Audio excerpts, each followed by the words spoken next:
नमस्कार दोस्तों, 2 दिसंबर 1984 की रात करीब 11 बजे मध्य प्रदेश की राजधानी भोपाल की शुद्ध हवा जहरीली हवा में बदलने लगी। यूनियन कार्बाइड की फैक्ट्री से लीक हुई 40 टन जहरीली गैस मिथाइल आइसोसाइनेट, जिसको एमआईसी भी कहते हैं, 3 दिसंबर की सुबह तक एमआईसी ने हजारों लोगों की जान ले ली थी और लाखों लोग इस गैस से अपंग हो गए थे। इसे वर्ल्ड की सबसे विनाशकारी इंडस्ट्रियल डिजास्टर में से एक माना जाता है। ऐसा क्या हुआ था उस रात को यूनियन कार्बाइड की फैक्ट्री में, जिसने हजारों बेगुनाह लोगों की जान ले ली थी और लाखों लोगों को अपंग बना दिया था। तो आइए इस भोपाल गैस की त्रासदी को समझते हैं। From the poison gas leak in the city of Bhopal. पूरा शहर खांस रहा था। शहर दर्द के मारे चीखना चाहता था, पर खांसी गला दबाए बैठी थी। The toxic gas that escaped from a Union Carbide plant on Monday. हलक से आवाज ही नहीं निकल रही थी। लोगों के फेफड़ों की नली फटने लगी।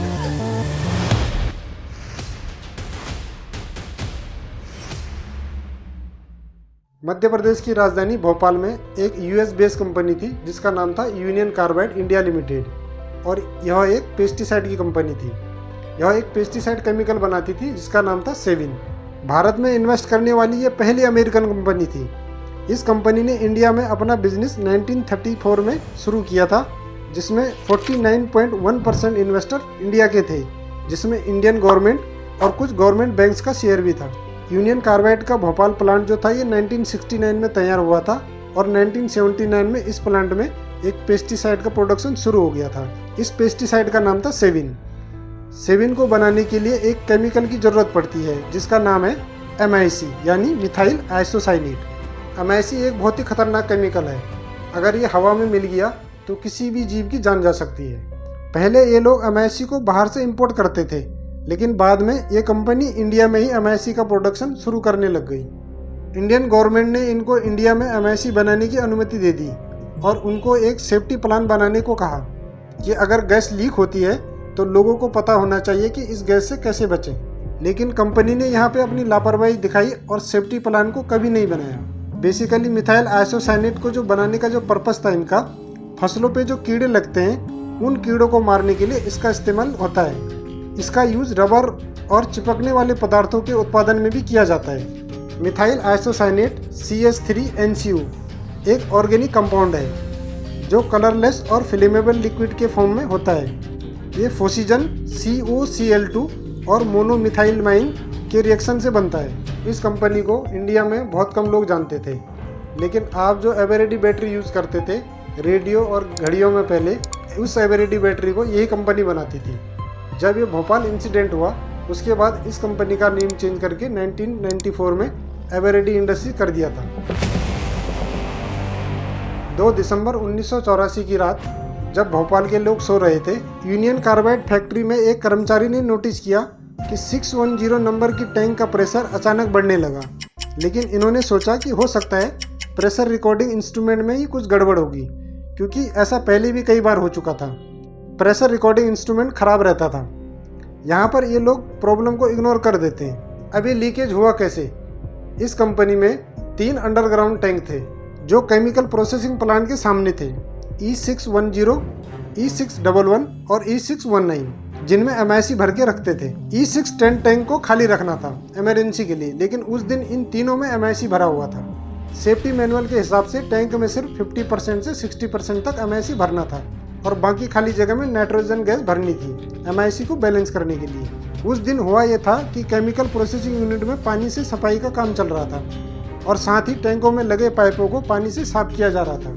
सफाई करते करते पानी एमआईसी की टैंक नंबर 610 में चला गया। कुछ ही घंटों में इस टैंक में 500 लीटर पानी चला गया। एमआईसी पानी के साथ बहुत तेज़ रिएक्शन करता है। अगर एमआईसी पानी के साथ मिल गया तो बहुत हीट और कार्बन डाइऑक्साइड ही पैदा करता है, इसीलिए हमेशा एमआईसी को पानी से दूर रखा जाता है। ये हुआ इसलिए था क्योंकि कुछ दिन पहले कंपनी ने केमिकल प्रोसेसिंग यूनिट में एमआईसी टैंक के पाइप को आपस में जोड़ दिया था। इन्होंने यहाँ पे एक गलती करी थी। दोनों पाइपों के बीच में सेफ्टी डिवाइस स्लिप ब्लाइंड जो होता है उसको दोनों पाइपों के बीच में फिट नहीं करके रखा हुआ था। अगर ये स्लिप ब्लाइंड को लगा देते तो सफाई करते समय केमिकल प्लांट का पानी एमआईसी टैंक में नहीं जाता। जिससे पानी को रोका जा सकता था दूसरी तरफ जाने के लिए।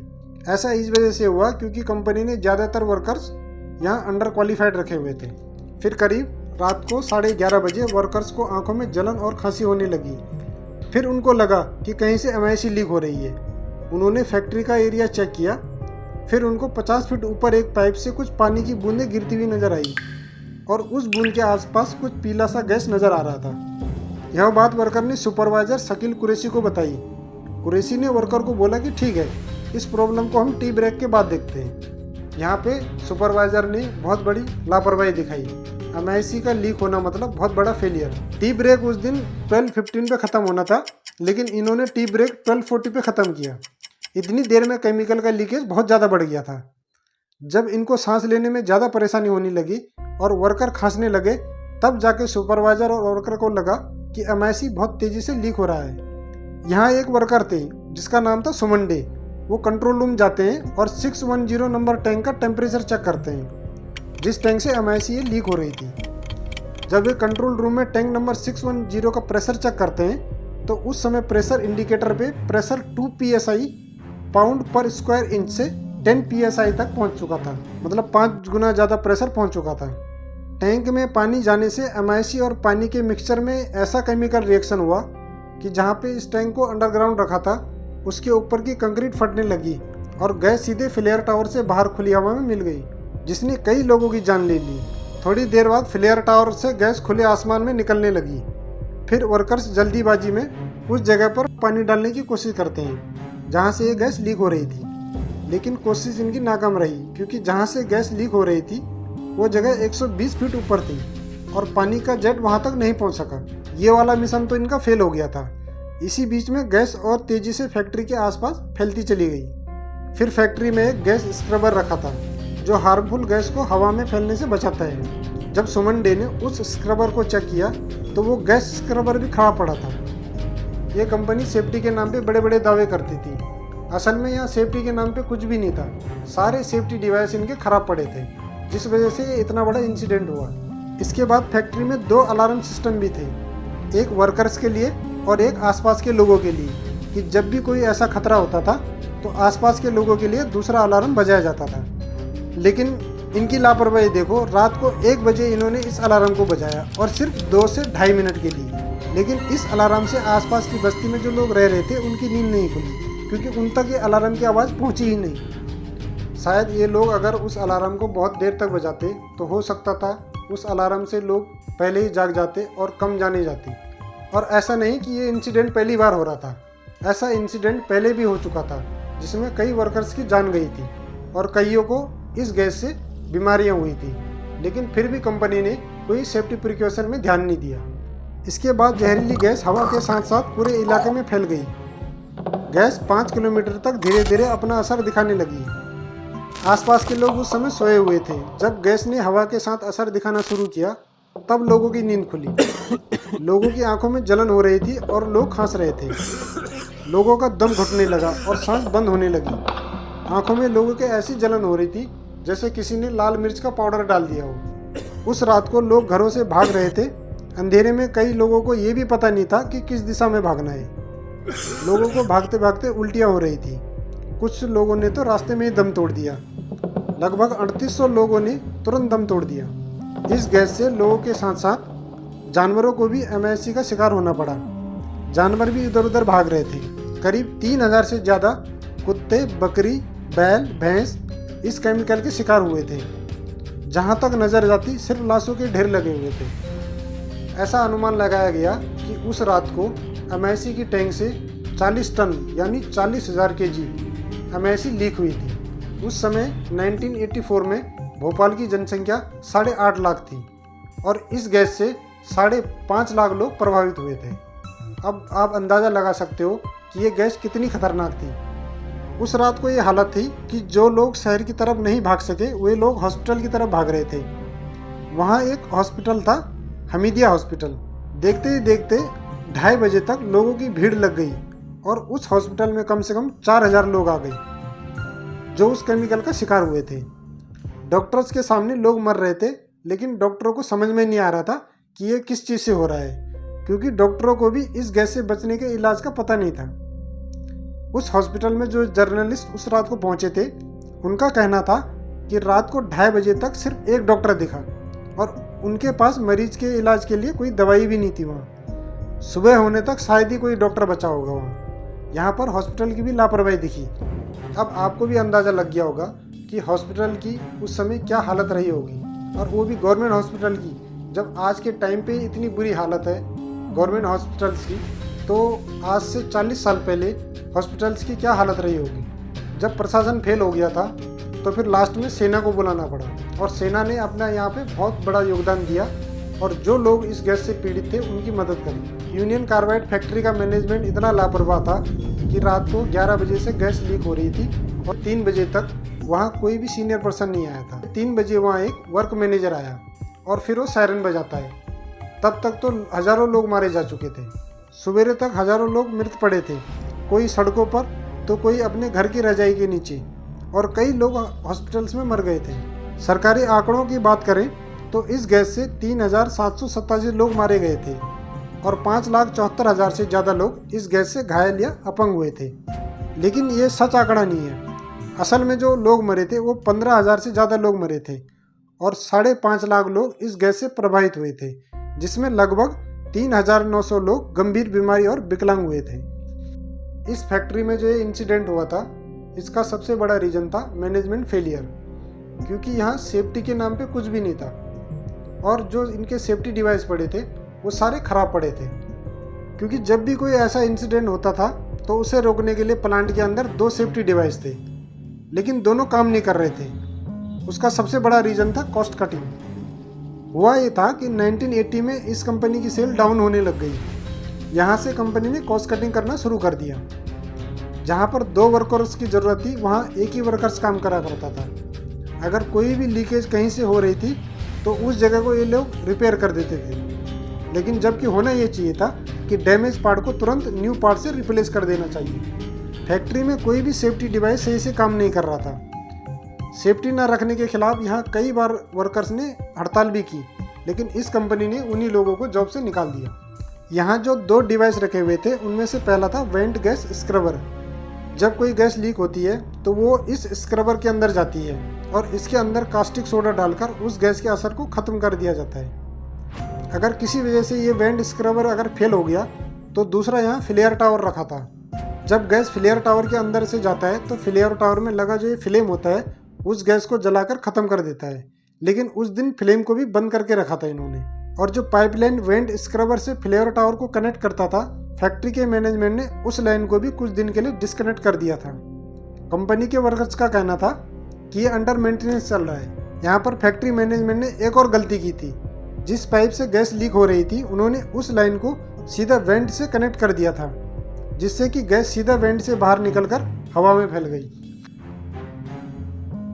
इस पूरे इंसिडेंट में कंपनी के चेयरमैन वॉरेन एंडरसन को जिम्मेदार ठहराया जाता है। जब ये इंसिडेंट हुआ था उसके 4 दिन बाद एंडरसन यूएस से इंडिया आता है और भोपाल में उसको सीधा गिरफ्तार कर लिया जाता है। एंडरसन पर नॉन बेलेबल चार्ज लगाए गए और 6 घंटे के बाद उसे मजिस्ट्रेट के सामने पेश होना था, लेकिन ऐसा नहीं हुआ। उन 6 घंटों के बीच एक रहस्यमय तरीके से एंडरसन को भोपाल से सीधा एक स्पेशल प्लेन में दिल्ली लाया गया और दिल्ली एयरपोर्ट से सीधा उसे यूएस भेज दिया। ये बहुत शॉकिंग था। आखिर कौन लोग थे वो जो एंडरसन को बचाना चाहते थे, और ऐसा उनका कौन सा पॉलिटिकल मोटिव था जिन्होंने एंडरसन की मदद करी, जिसकी वजह से हज़ारों बेगुनाह लोग मारे गए थे और लाखों लोग अपाहिज हो गए थे। इससे पता चलता है कि गरीब की जान की कीमत कुछ भी नहीं होती। उस समय 1984 में सेंटर में कांग्रेस की सरकार थी और राजीव गांधी पीएम थे, और साथ ही में मध्य प्रदेश में भी कांग्रेस की सरकार थी और वहाँ के सीएम थे अर्जुन सिंह। और उस समय राजीव गांधी पे यह आरोप लगे थे कि एंडरसन को आदिल शहरयार, जो अमेरिका की जेल में 35 साल की सज़ा काट रहा था, उसके बदले में छोड़ा गया था। मतलब आदिल अमेरिका की जेल से रिहा होगा और उसके बदले में एंडरसन को इंडिया से छोड़ दिया जाएगा। आदिल राजीव गांधी के बचपन के दोस्त थे और अमेरिका में उन्हें तस्करी के आरोप में 35 साल की सज़ा सुनाई गई थी। और ये जो आदिल थे ये मोहम्मद यूनिस नाम के भारतीय डिप्लोमेट के बेटे थे, जिनका गांधी परिवार से काफ़ी करीबी रिश्ता था। और हुआ भी ये था, जिस दिन राजीव गांधी यूएस गए थे उसी दिन ही आदिल को यूएस के प्रेसिडेंट रोनाल्ड रेगन ने माफ़ी दे दी थी। Rajiv Gandhi government had allowed Anderson to flee as a quid pro quo arrangement with United States on giving a presidential pardon to one Adil Shehryar. सारे काले कारनामे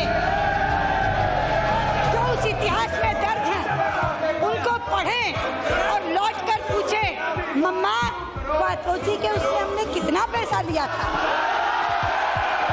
पूछे मम्मा 15,000 के हत्यारे को एंडरसन को डैडी ने क्यों छुड़वाया था। और सबसे बड़ा खुलासा उस वक्त एमपी के सीएम रहे अर्जुन सिंह ने अपनी ऑटोबायोग्राफी में ये लिखा था कि राजीव गांधी ने ही उन्हें एंडरसन को अमेरिका तक सुरक्षित पहुंचाने की व्यवस्था करने का आदेश दिया था। और साथ ही इंडिया टुडे की रिपोर्ट के अनुसार उस समय भोपाल के कलेक्टर थे मोती सिंह। मोती सिंह ने बताया कि एंडरसन को जिस कमरे में गिरफ्तार किया गया था वहाँ एक टेलीफोन रखा था। उन्होंने वहाँ से यूएस में अपने एक दोस्त से कांटेक्ट किया। इसके बाद यूएस एम्बेसी ने इंडियन गवर्नमेंट पे प्रेशर डाला।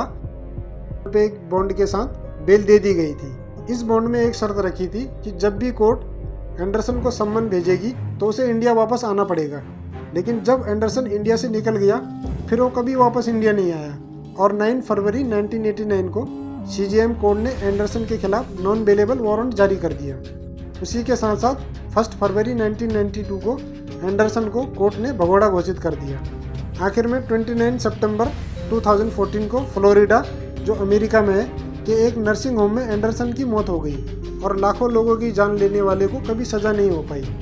भोपाल इंसिडेंट के बाद भविष्य में कोई ऐसा इंसिडेंट ना हो, इसके लिए इंडियन गवर्नमेंट ने 2 लॉ बनाए थे, इन्वायरमेंट प्रोटेक्शन एक्ट 1986 और पब्लिक लायबिलिटी इंश्योरेंस एक्ट 1991। अमायसी लीक हुई गैस का असर इतना भयंकर था कि इसके संपर्क में आए करीब 5 लाख लोग जीवित तो बच गए, लेकिन सांस की समस्या, आंखों में जलन और यहाँ तक कि अंधापन तक की समस्या होने लग गई। इस जहरीली गैस के संपर्क में आने के चलते गर्भवती महिलाओं पर भी इसका असर पड़ा और बच्चों में जन्मजात बीमारियां होने लगी।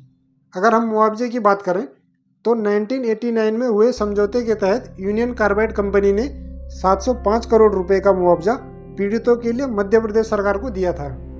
हालांकि भोपाल गैस कांड के जो पीड़ित लोग थे वो ज़्यादा मुआवजे की मांग कर रहे थे और दिसंबर 2010 में केंद्र सरकार ने क्यूरेटिव पिटीशन लगाकर अतिरिक्त मुआवजा 7,844 करोड़ रुपए की मांग की। लेकिन 2011 में सुप्रीम कोर्ट ने इस मुआवजा बढ़ाने वाली मांग को केंद्र सरकार की क्यूरेटिव पिटीशन को खारिज कर दिया। इस इंसिडेंट में क्या एंडरसन ही गुनहगार था या जो लोग एंडरसन को बचा रहे थे वो भी उतने ही गुनहगार थे? जब लोग मर रहे थे इनको एक बार भी तरस नहीं आया कि जो ये लोग मर रहे हैं इनके इतने बड़े गुनहगार को हम कैसे बाइज्जत यूएस भेज सकते हैं। तो धन्यवाद दोस्तों, जय हिंद।